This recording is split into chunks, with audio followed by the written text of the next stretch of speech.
Maybe the number one issue is how do you build trust? Especially when you're working in very sensitive areas, and the two I mentioned, defense and mining, can be quite sensitive. And how do you work on long-term projects, given the fact that you've got people with very different mindsets, and some have more international exposure than others. So how do you build that trust among a team, and how do you give the tools to leaders to carry on those projects?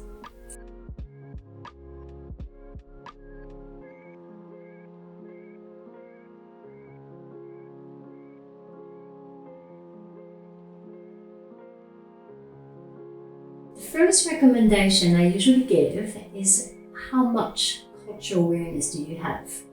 Not among others, but really among yourself. How do you analyze yourself, your culture? How pertinent are you in not having the good analysis about your own mindset, your body language, and actually how you interact, and what image do you give to others? So I would start by this fact of cultural awareness. Maybe the second one would be often in the easiest cultural settings, which are countries we're used to interact with, we don't necessarily see the gap that might exist. If you talk between Chinese and French, you go, okay, the gap is quite big. But those that you interact most with is not always very prominent.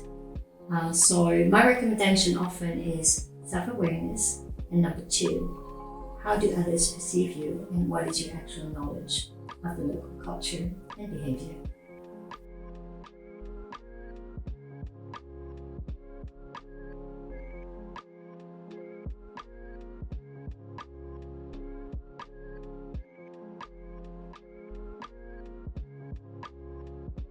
Yeah, the Indo-Pacific is almost half the planet. So it's a very large area which includes so many different cultures, so many different countries. And as tensions have been building up over the last few years, what we tend to do is to see people trying to trigger partnerships. And I come back to the first word that I use, which is trust. So how do you establish that trust that you can build on in case things get really difficult? Who will be with you, or who will be against you, or who will be neutral? So those are really the considerations that have been thought over with partnerships such as the Quad. How close do you get, how intimate do you get, not only in defense, but that takes a bit of time to actually work through. And if I take as an example the Australian-Japanese relationship, because both are actually part of the Quad, well, it has built up over the years. You need to invest time, a lot of time, to build up the relationship.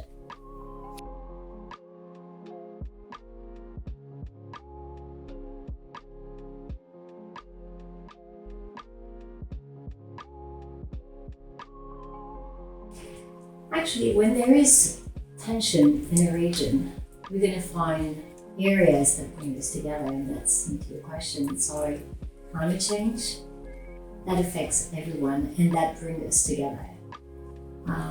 Innovation, everybody's looking for new ways to overcome those challenges linked to climate change, but also to energy and to the environment, how to protect our environment. And so if you look at what France and Australia are doing at the moment, is actually building on those, which is, as I say, climate change, but also research programs and getting people to interact. It's amazing how it takes time to get to know one another, to build that trust that I first mentioned. And through those projects, that's going to take us to the next stage and to build a better future.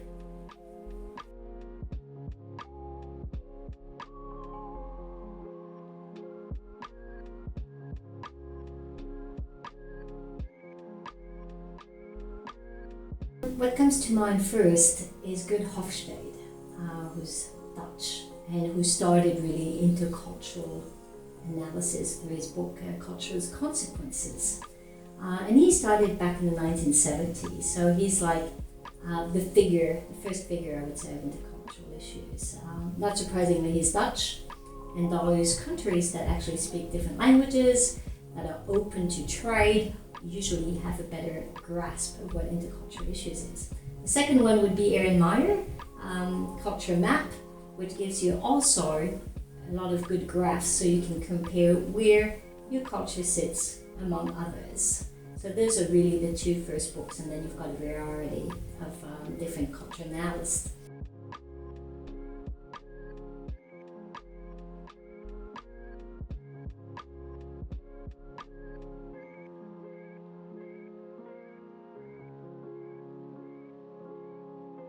A couple of years ago, I was in Fiji and I had a meeting with the Minister of Defense.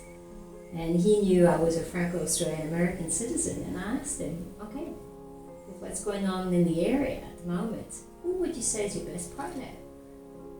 And he looked at me, and then it took him a few minutes.